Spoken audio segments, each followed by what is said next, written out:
Hello and welcome to Studio 122. I'm your host, Malcolm Hornsby. And on today's show, we'll be speaking with Andrew Dahir, who is the president of the Climbing Society here on campus. So we're going to learn a little bit more about the Climbing Society and how possibly you at home can join. Andrew, thanks for joining us. Not a problem. Thanks for having me. All right. First, tell us a little bit about yourself. So I'm a senior here at Texas A&M University of Commerce. I'm a dual math physics major with an astronomy minor. I will be graduating in May and going on to pursue my PhD in aerospace engineering. Okay, how is that? It's pretty exciting. I mean, it's a exciting field. My ultimate goal is to work for NASA and hopefully one day become an astronaut. So just working my way towards that. Like the saying goes, it doesn't take a rocket scientist. It does take a little bit of rocket scientist, okay, but not too much. Okay. Tell us a little bit about the Climbing Society. Like, what is it? So the Climbing Society is both a club and a team put together as one.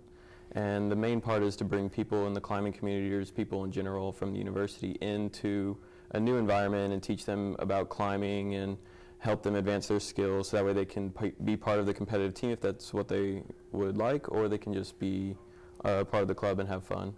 Okay, so what would you say, how would you say that the society benefits the campus?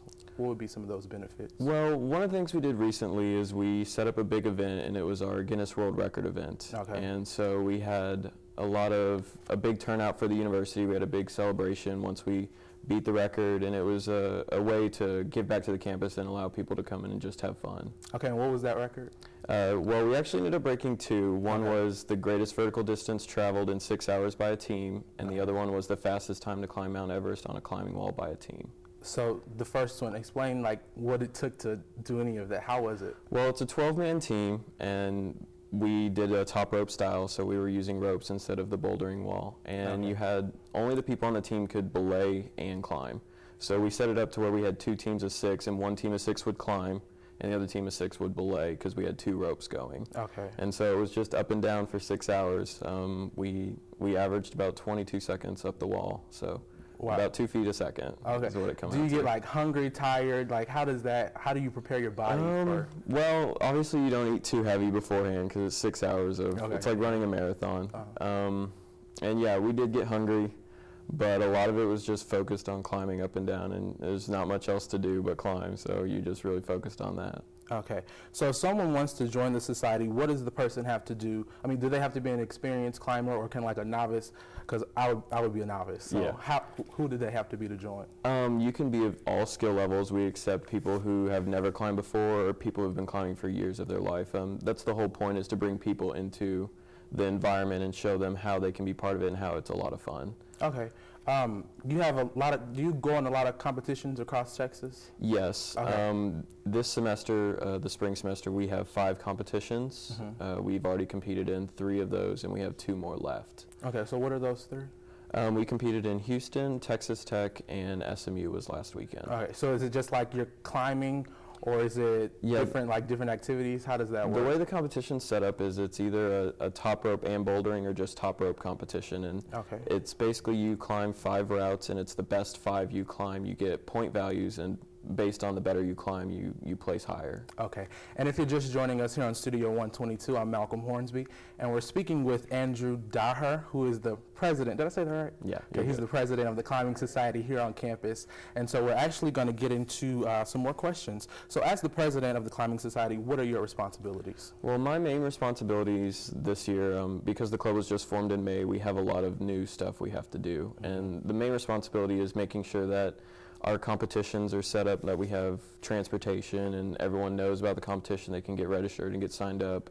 Mm-hmm. But also we had the Guinness event took about 6 months of planning. So all the officers were dedicating our time in the fall to getting that planned and set up. But the main thing is just running practices and holding meetings and making sure that the club has an environment that they can come and enjoy climbing.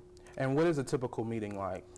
A typical meeting just basically consists of normal business stuff. We talk about upcoming competitions, and we see how practices are going, because we have 4 a week, and you're welcome to come to any of those. So we just see how they're going and just get a general feel, but a lot of it's just telling people when our next competitions are and getting them prepared for what's coming up. Are there any things like dues that members have to pay? No, the Climbing Society is a completely free club to anyone on campus. The reason being is that if they were to pay dues, it would go towards paying competitions because you have to register and pay for those. Okay. So we feel that if you want to compete, you'll be spending the money yourself instead of sending it to us. Okay, so I know you had a big team to accomplish this. What were the, who are all the members on the society? Like, you said it was 12. Is there more than 12, like, for different competitions, or how does that work? Yeah, so the club consists of about 50 people. Okay. And we vary between a competitive team of around 10 to 25, depending on the location of the competition usually. Like Texas Tech was a long one to go to, so we didn't have as many go there. Okay. But the Guinness team just consisted of 12 people, and they actually tried out to be part of that team. But to be on the team in general, you can just have a willingness to compete. Okay. And you said, going back to talking about the society, you said it started in what month? It started in May of 2012, so we're less than a year old. So what was the start of the passion that you had to take to start up this club? Yeah, so a lot of it just came from, I felt there was a need in the climbing community for an organization that we could come together as a whole.